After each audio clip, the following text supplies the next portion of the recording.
with that out of the way, it's time to turn it over to Pat McCarthy. Pat is a program manager for Technomics, and he's coming to us from the Detroit area today. And he is the winner of the best paper in the 2020 Analytical Methods and Strategies category for In Search of the Production Ready State. Dang it, Production Steady State, Mission Impossible. I'll stop and let you take over from here, Pat. I think you'll do a better job than I just did. So. All right. Well, thank you, Megan, and thank you all online for joining in today. Hope you all are well wherever you're calling in from. So yeah, like Megan said, this isn't exactly how I envisioned presenting this paper when I began writing it back in November or December timeframe. I know I always look forward to the one-on-one discussions and the interactions that typically follow these types of briefings, and compounding matters, and I do apologize for this. This is my first time conducting a webinar, so I will certainly do my best to keep everyone, kind of entertained and engaged as we go through this material over the next, 45 minutes or so. So I will also say that too, selfishly, I was really looking forward to making my first trip to San Antonio and the state of Texas for that matter. So I was really pleased to hear that we will be getting a rain check for the 2023 workshop. So that certainly was good news to me. However, we'll certainly make do with the circumstances, that we have, and we'll go ahead and go through this webinar. So like I said, I look forward to spending the next roughly 45 minutes to an hour with you. So with that, a little bit about me. As Megan said, I've been with Technomics for about 2.5 years, working out of our Troy, Michigan office, which is about 15 miles from downtown Detroit. For those of you not familiar with Technomics, we're employee-owned small business based out of Arlington, Virginia. We've had an office here in the Metro Detroit area since 2018. And while we're right in the middle of the automotive industry here in Metro Detroit, our primary role out here is supporting the Army's ground vehicle mission out of the U.S. Army TACOM, which stands for U.S. Army Tank Automotive and Armaments Command.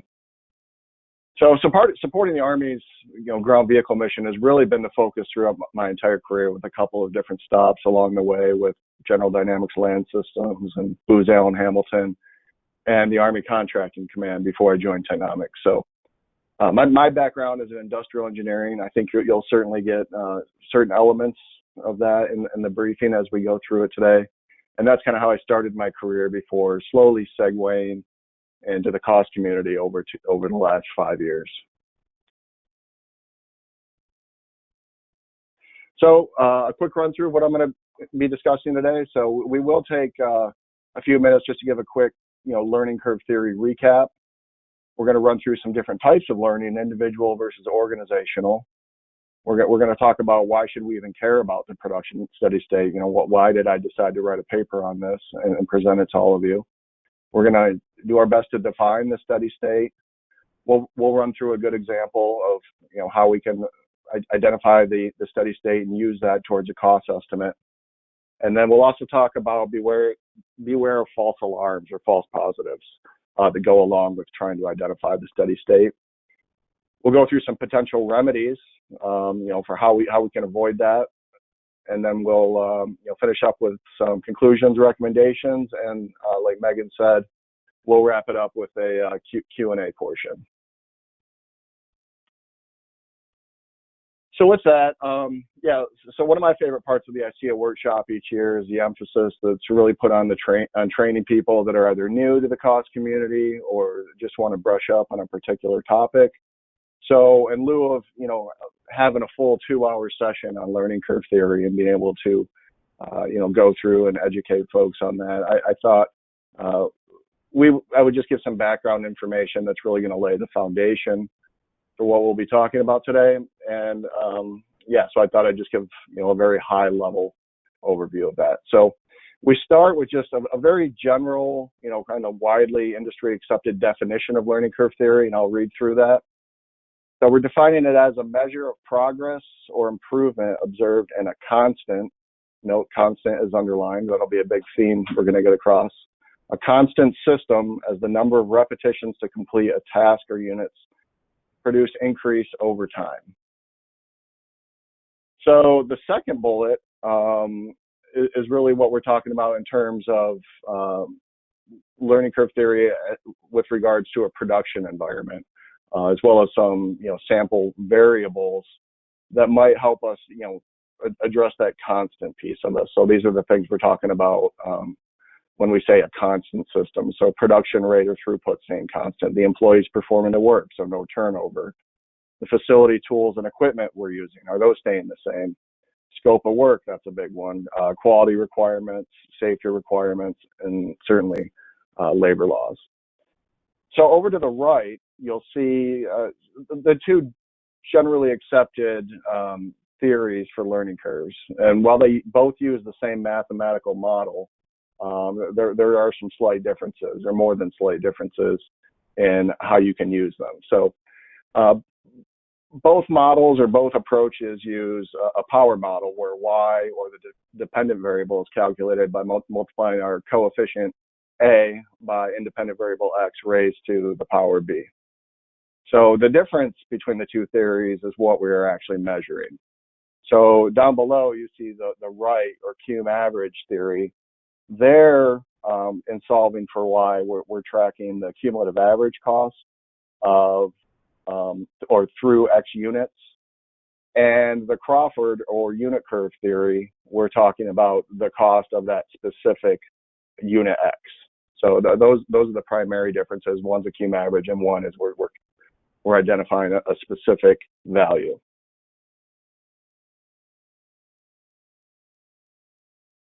So now that we've established the basis for learning curve theory,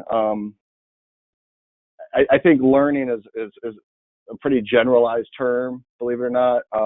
There are actually a couple of different ways we can define learning, and I think Steve Kahns in his book did an excellent job of differentiating between these two, individual and organization. So I wanted to take a second to read through how he defines these types. So individual learning, we're defining as improvement demonstrated by an individual worker or entire workforce while utilizing a constant product design and constant tools and equipment. So there again, we see that word constant. That's really a big piece of what we're going to be talking about today. Organizational learning, on the other hand, is we're talking about the changing of product design, changing tools and equipment, and changing work methods. So in DoD production environments, the phenomenon occurring over in the organizational learning side of the page, that could also be called, systemic or programmatic learning, as opposed to just organizational. Because a lot of times, the organization that's performing the production and manufacturing isn't necessarily driving the changes or decisions. It could be, the government issuing an ECP, or changing the delivery schedule or the need, and things of that nature. So one thing I do want to make clear before we go any further is in the case of individual learning. So you saw the title of the paper, In Search of the Production Steady State. Is that mission impossible? I do think there is a lot of belief out there that learning does continue indefinitely. And in the case of individual learning, no, you are almost always going to reach a steady state. So I didn't provide the examples here, but for those of you that have read through the paper, that kind of comes along with this, I give a couple of examples.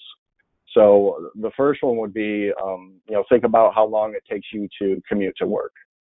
So let's say, over a course of time, you're finding the best route, and you're driving the speed limit, and you might get better and better. You might, learn which ways to avoid, but ultimately you're going to hit that lower bound, assuming all variables of your system stay the same. The second example I would give, and Kahns also, references this in his book. Another example of this would be someone taking up golf. So someone that's never played golf before, if they go out there with a new set of clubs and the same type of ball and play the exact same course at the exact same time, they're going to see improvement, but eventually they're going to level off. So those are two kind of good analogies, outside of the production realm that point out that on the individual learning side, we do eventually flatten out.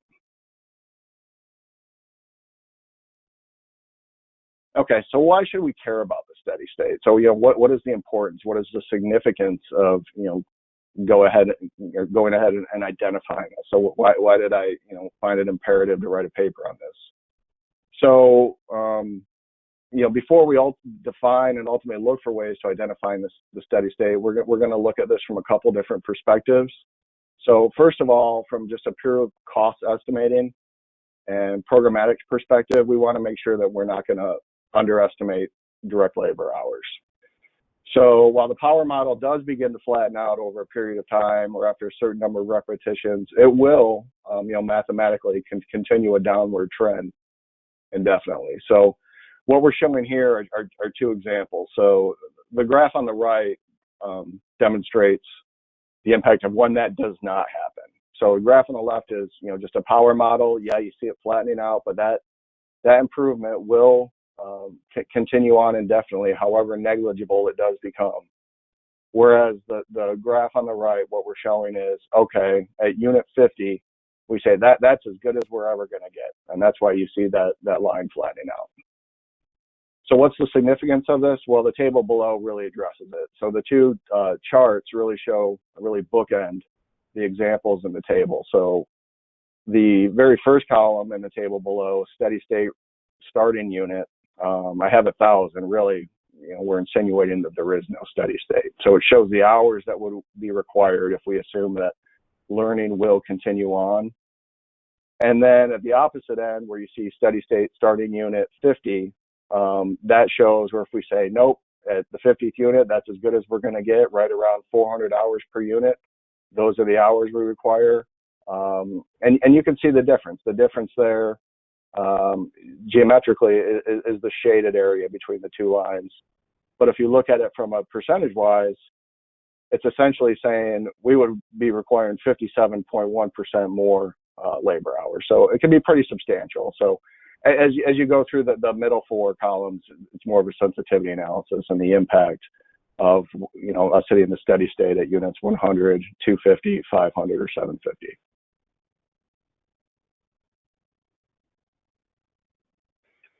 So why should we care about the steady state? Part two.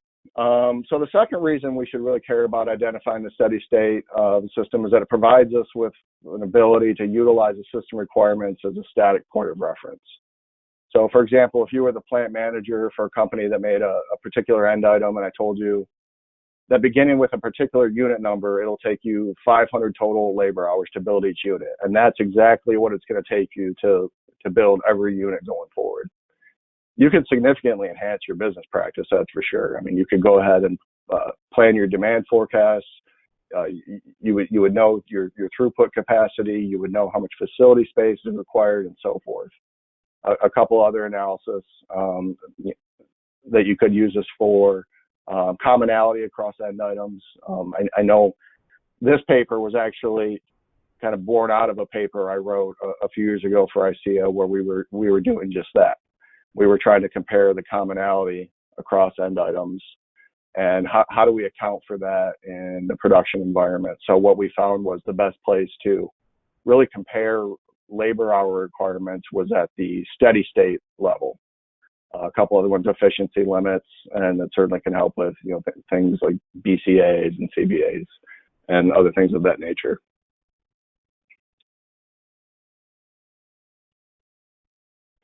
So now we're going to turn to formally defining the steady state. So steady state is a term that's used across many different fields of practice. It's used in chemistry, thermodynamics, economics, and as we're going to see in this paper, the production environment. So in terms of a general definition, we're going to go ahead and provide two, one in continuous time and one in discrete time. So I'll read right through these. So in continuous time, this means that for those properties, P of the system, the partial derivative with respect to time is 0. And then the key part of this, and remains so. So it's basically saying our line flattens out, kind of as we saw on that last chart where at unit 50, we just flatten out at point 50. So there is no change to the properties P relative to time.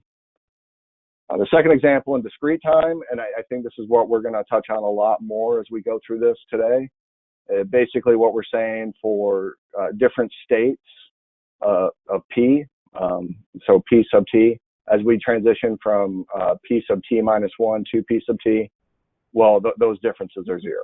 So pretty cut and dry, generally accepted definitions of steady state. So that's what I kind of wanted to lead in with. However, we're here to talk about the production steady state. So Wally Hopp wrote one of my favorite books ever. It's called Factory Physics. You know, this is going back 20 years ago when I first got my first copy. I don't know how many editions of it are out there now, but I thought he did a really good job of giving a good textbook definition of production steady state. So that definition is, for a system to be in steady state, the parameters of the system must never change, and the system must have been operating long enough that the initial conditions no longer matter. So it is pretty unlikely that you're ever going to see that in a DoD weapon system production environment. I'm not sure, you know, how many of you are familiar or have been on, you know, a production line, but with volumes being so much lower and production rates being so much lower, it's not operating, you know, for like the high volume you see, you know, particularly here in the automotive or, you know, any other type of high volume production industries. So what I decided to do was say, okay, if we don't think that textbook definition of production steady state is going to really help us here, I did my best to come up with an alternative definition. So my definition would be, in weapon system production environments, the steady state commences at unit N when the probability of unit N plus 1's hours being higher than those required for unit N are equal to the probability of unit N plus 1 being lower than those required for N. Essentially what we're saying is it's a coin flip. We're getting to a point in our system where it's just as likely that the next unit could be higher as it is that it could be lower in terms of resource requirements.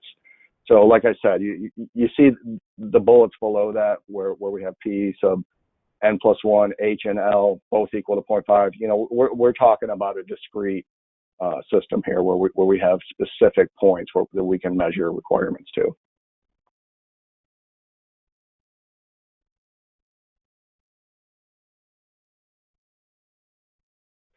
Okay, so how are we going to define a production steady state then? If we know, you know, what it is, how are we going to go, you know, set out and find it? So at this point, some of you out there with backgrounds in statistics and economics might be saying to yourself, this sounds pretty familiar to a stationary process. And that's with good reason, because that's exactly what we're describing to help us with our definition and now identification of the steady state. So going down to the second bullet, a stationary process consists of time series data that does not have any upward or downward trend or seasonal effects, if applicable. So now that we have know what we're looking for, we transition to a 3-step process that we're going to walk through to help us identify when our system is in steady state. So the first step is you know, the easiest one, and everyone should be doing this for pretty much any statistical analysis. But what we're going to do is we're just going to plot the data. It's going to give us a nice, good visual assessment of what has occurred. Second, we're going to go through, and this really depends on how many observations you have available to you, but we're going to bin our data to see how system metrics are behaving at the sub-level over time. And third, we're going to turn to statistical testing. So at this point, I do have to give some credit where it is due. When I was writing this paper, I got to this particular point of the process and was unfamiliar with any good tests for stationarity and was trying to quickly educate myself. So I reached out to my colleague at Technomics, Mr. Adam James. So Adam, who is just a phenomenal statistician and data scientist, for those of you out there that have been lucky enough to work with him, he kind of got me steered in the right direction here. So I just wanted to make sure I acknowledged and thanked, you know, Adam for steering me at this point. So once I kind of got a good direction to go into, the 2 tests I came across were the Dickey-Fuller and the KPSS tests. And ultimately, I leaned toward the Dickey-Fuller test, and we'll get into how to apply that here in a little bit. Okay. So I don't know about everyone else out there. The way I typically, learn new things and learn new concepts is to go ahead and apply them to an example or to learn from an example. So we're going to go ahead and turn to a hypothetical example, and we're going to consider a new DoD ground vehicle contract that will require our facility to build 1,000 units, where we're going to rely on analogous commercial system that had comparable features and production rate. So we think, even though this is going to be DoD, we think we have a system that we're going to be able to glean some information off of and sort of help us with our estimate. So we'll use this commercial item to go ahead and form the estimate by learning how learning will occur and what our resource requirements will be for the new system. So you'll see up there in the first sub-bullet, we see that our commercial wheeled vehicle system had a BWS, which stands for Budgeted Work Standard requirement of 330 hours per unit. So the definition of BWS can actually vary a little bit by industry. So I always like to add that on anytime I mention a paper. So some people look at it as though that's kind of the lower bound for the amount of time it should take to produce a discrete item. Others define the BWS to be the standard as the time an operation should take to complete, but operators performing at greater than 100% could potentially complete it in less time than the BWS. So either definition is certainly acceptable. I think the key is that it's just consistently applied.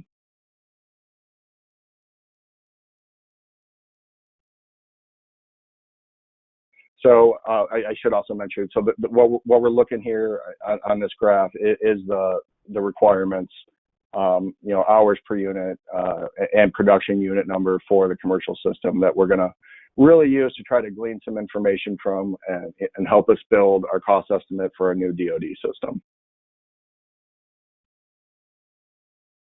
Okay. So identifying the steady state. Well, like I said, a good place to start in doing this is to plot the data. So now that we've plotted the data, we can kind of look at this in sections. So you'll see there section 1 or the yellow section. That seems to be what we would traditionally consider some individual learning. It's got that trend downward. We see it starting to flatten out a little bit, but it certainly follows along with the general definition and general idea of individual learning curve theory. Section 2, highlighted in green, we really see this starting to flatten out there. We do see some noise. There does appear to be some variability from unit to unit, but that would certainly be a good candidate to explore as where our steady state is occurring for this system. And then section 3, we see this really sharp spike up around 550 units or so. But then after that, it comes back down much more rapidly, and we almost see a second steady state with a much lower HPU requirement. So this is one thing I always encourage people to do when looking at learning curves, is beyond just plotting the data, really break it apart. Different things happen at different times in production environments. So I strongly encourage folks when they're using plotted data for learning curve analysis to take it a step further. Don't just look at the data as just one solid data set. Try to break it out where it makes sense to. So here, I'm actually calling this step 1A. We're going to dig a little bit deeper. So you'll recall section 2 of the plotted data, or the green area. Let's take a closer look. Let's take a deep dive in. So that the chart below, we've just plotted units 201 through actually unit 538. So that sharp spike we see, when we get into the data set is occurring at unit 539. So when we look at this level, we say, our conclusion 2 really is that variability is clearly present in this data set. However, it does seem to be pretty evenly distributed above and below the mean without any obvious trends.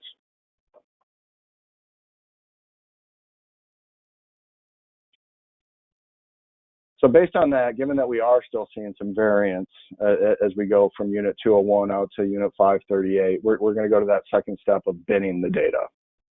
So again, like I said, this really is a product of how many data points you have to work with. In this case, we had quite a few. We had 338 data points. If you have 10 data points or 20 data points, this might not be as meaningful. So that's kind of one of the constraints of going with this step 2. But having the data that we do, we go through and we're able to bin our data in 10 relatively equal bins. The math didn't work out where, bin 10, we only had 32 observations as opposed to bins 1 through 9 where we had 34.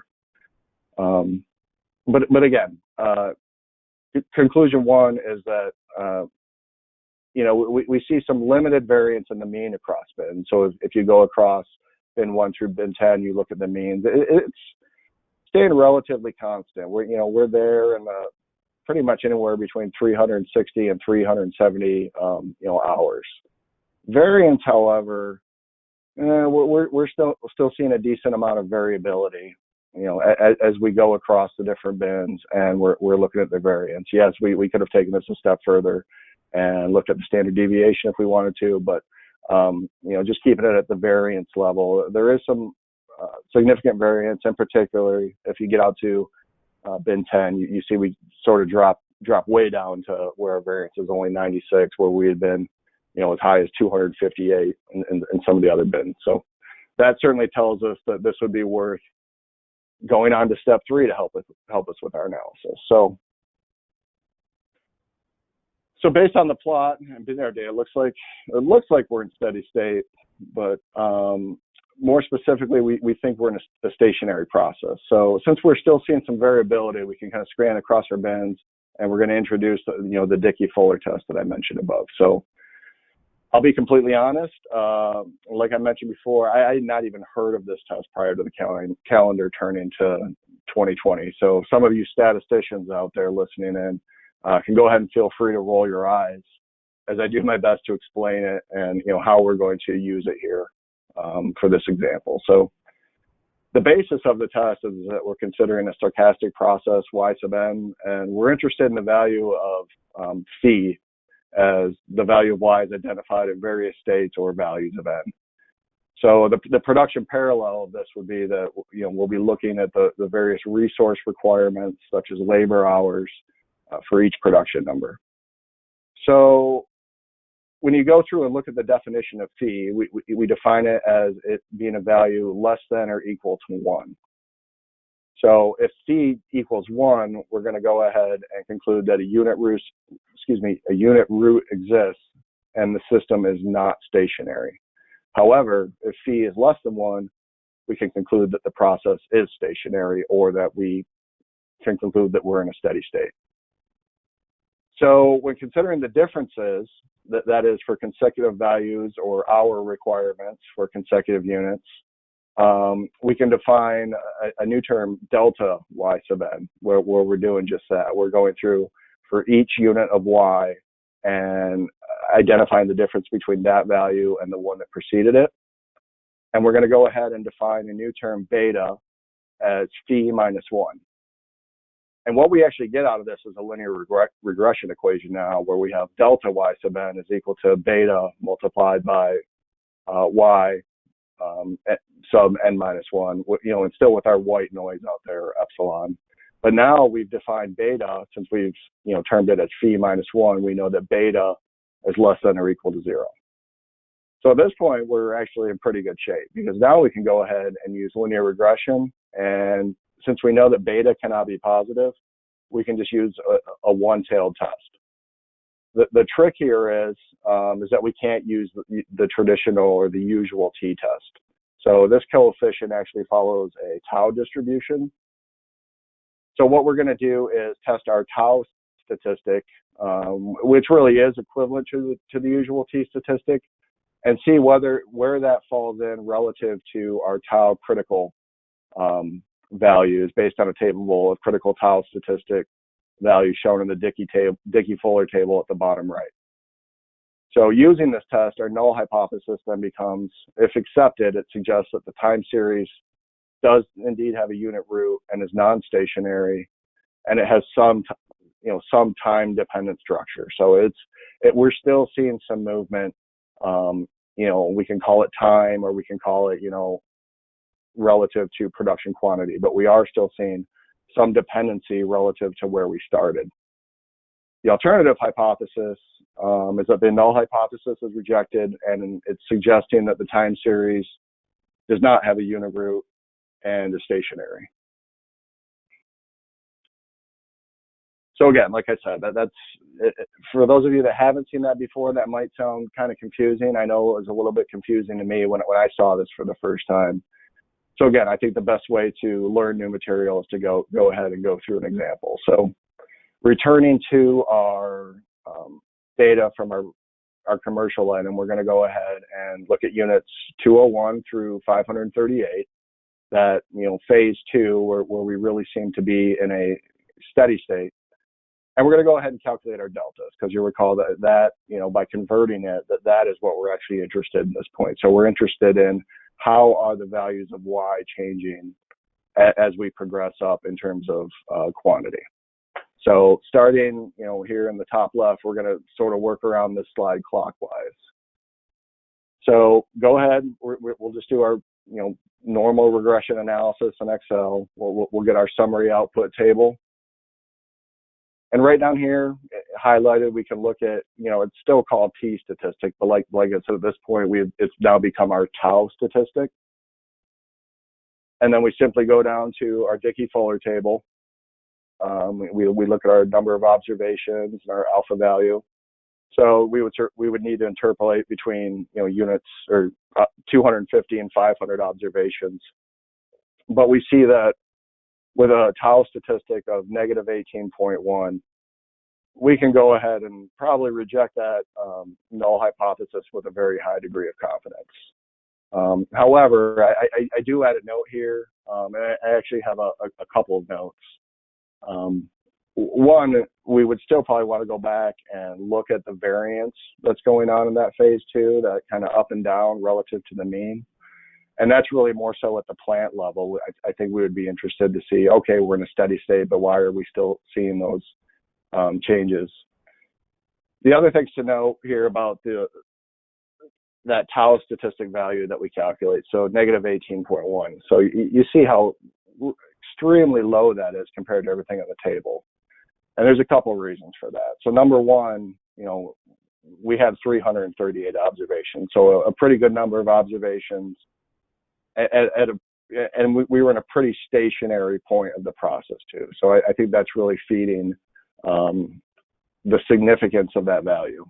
Now, if we were to go back and instead of taking units 201 through 538, if we were to take maybe, the first 5, I probably should have included this sensitivity in this briefing, and I apologize for not doing that. But if we were to run this same test with just the first 5 units, our tau statistic would actually only be negative 1.4. So there we might not be so certain. And again, it's really how long have we been in that stationary process.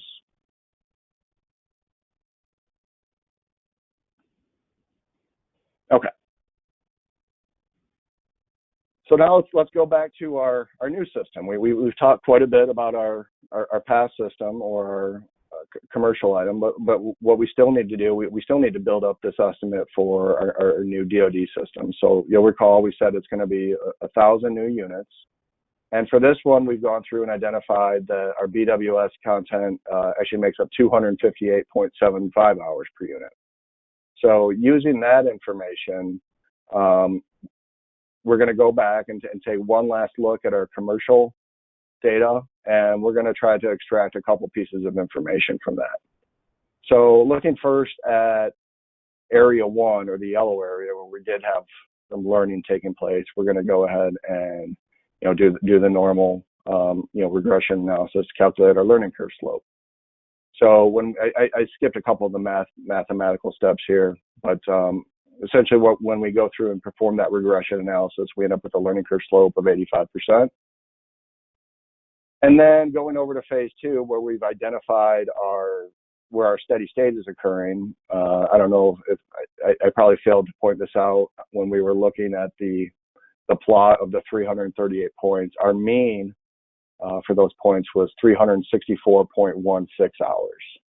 So knowing that that was the mean hour requirement in our steady state, and also you'll recall going back when we first introduced BWS, the BWS for that particular system was 330 hours. We can conclude that our steady state efficiency, or the maximum efficiency we're going to realize in this production environment, is 90.6%.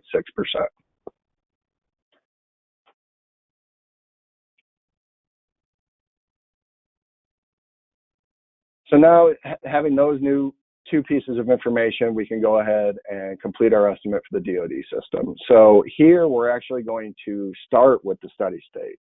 So we're going to start in the bottom right on this slide.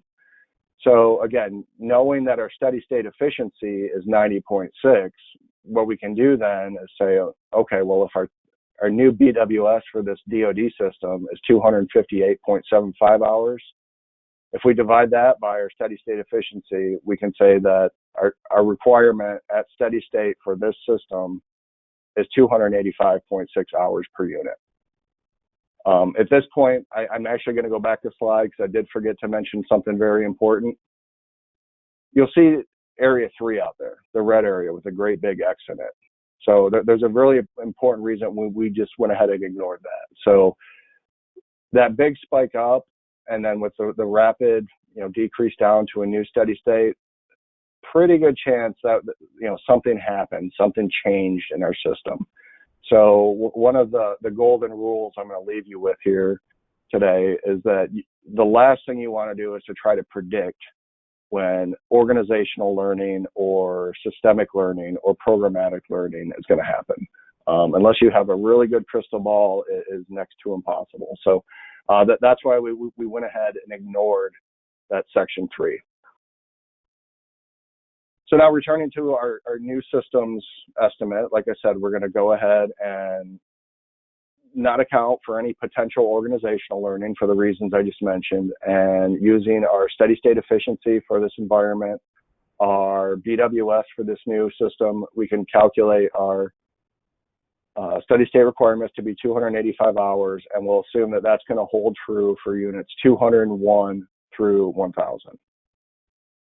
So then we shift back over to phase 1 or area 1 of this curve, where we say, okay, in the commercial system, there was some learning going on.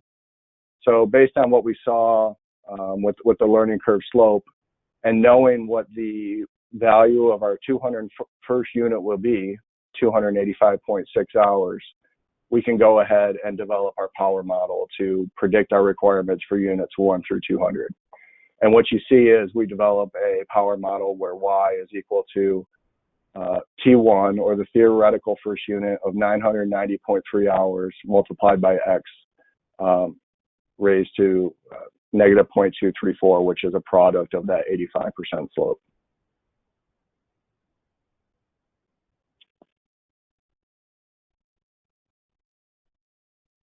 Okay. We do, however, need to be aware of false alarms, and this is a really big, part of this paper, because what I've just showed you, I think what people might do is go out and say, okay, anywhere where I have a curve that flattens out, that's going to lead me to believe that I have a steady state. I'm going to go ahead and go through this multi-step process and conclude that this is where learning stops. So the old adage goes, data doesn't lie when it comes to analysis and learning of identification of the steady state. Data can certainly mislead us, though. So in other terms, results in us receiving a false positive when we're testing for a stationary system.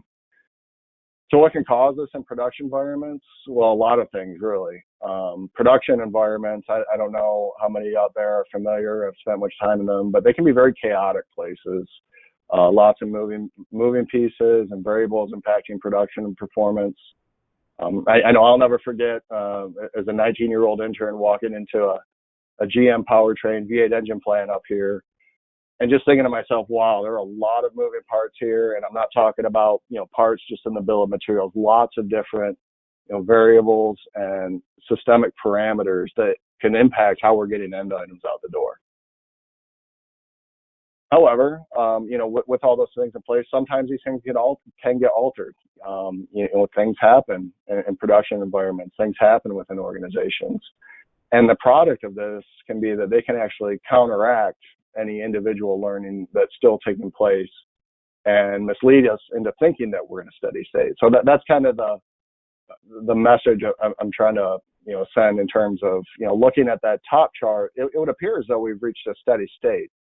But when then you dig down a little bit deeper and say, okay, it was a new program introduced that, pulled some of our resources away from our line, was new technology introduced that is going to change things, was there an ECP, did we experience attrition? So this is one really tricky aspect of this topic. And, this is the second point where I do have to give credit where it is due. I actually recycled this chart from I see a paper I wrote a few years back at the time. I neglected to recognize the person that helped me with this graphic. So that person would actually be my wife, Catherine. So Catherine is also a former industrial engineer.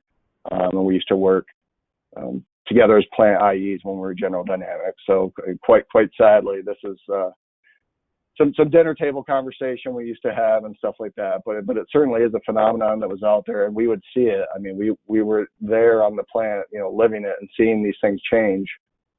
And then we would go look at data as it's reported, and we would just say to ourselves, well, that data doesn't match what's going on here in the plant. So I just wanted to point that out, that is something that certainly needs to be taken into account when we think we've identified a steady state.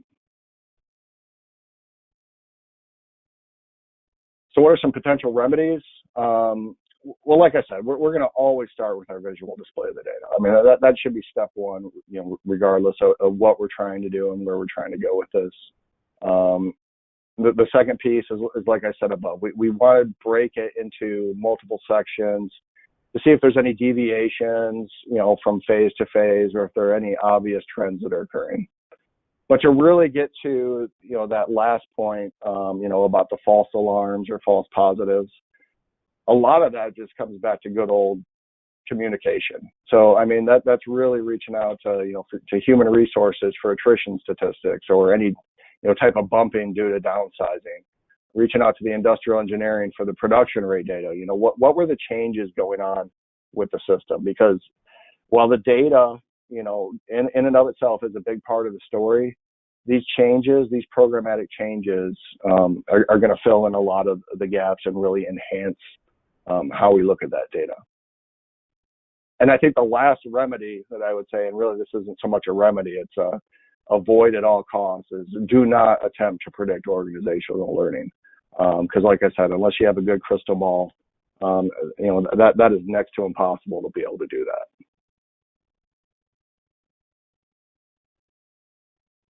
So to wrap it up, a couple closing thoughts and comments.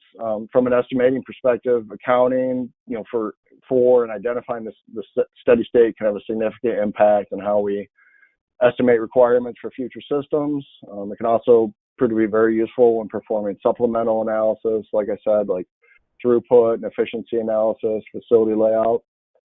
We went ahead and, I gave you a pretty general, 3-step process to approach or to use when approaching these types of problems.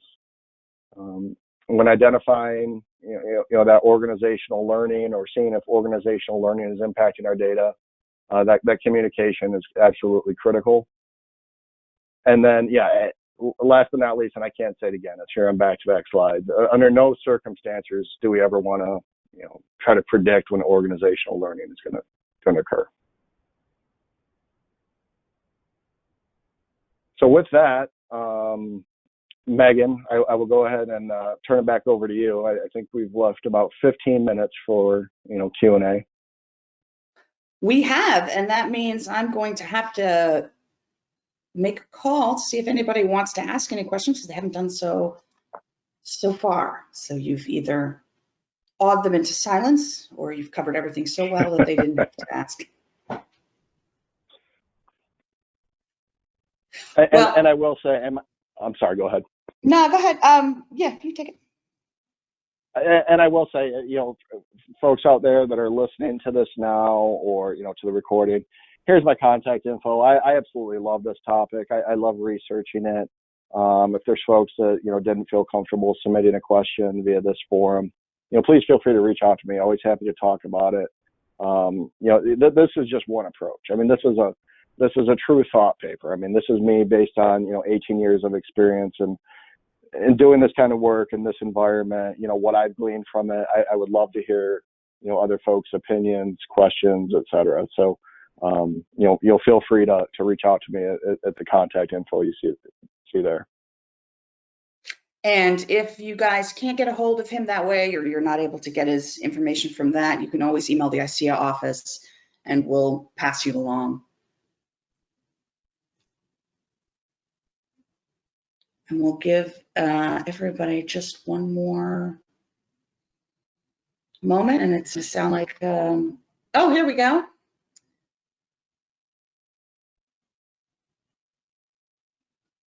Well, why don't we, Karen Marika says so to say, and I think we'll unmute her. Karen, why don't you chime in? Okay, can you hear me okay? I can hear you. Okay, good. I just wanted to point out, I think it's your previous slide. If you could go back to that, Megan or Patrick. Yeah, your second to last bullet, the 4-step communicate with SMEs. Oh, nope. Yep, that one. Yep. I just think that's a really good point that we need to, verify with SMEs to make sure that we are analyzing it correctly, that our models are correct, rather than just blindly accepting what the models or the data is telling us. I think that's a really important step, and I'm glad that you pointed that out. Well, thank you. Awesome. Thanks, Karen.